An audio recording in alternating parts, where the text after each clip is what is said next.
kurzes Unboxing noch am Bahnhof von iLife 11 und einem Case für das iPhone 4.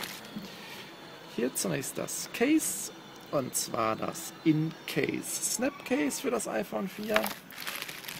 Und als zweites dann gestern erst vorgestellt und schon in der Apple-Tüte iLife 11. So Freunde, das richtige Unboxing gibt es dann gleich.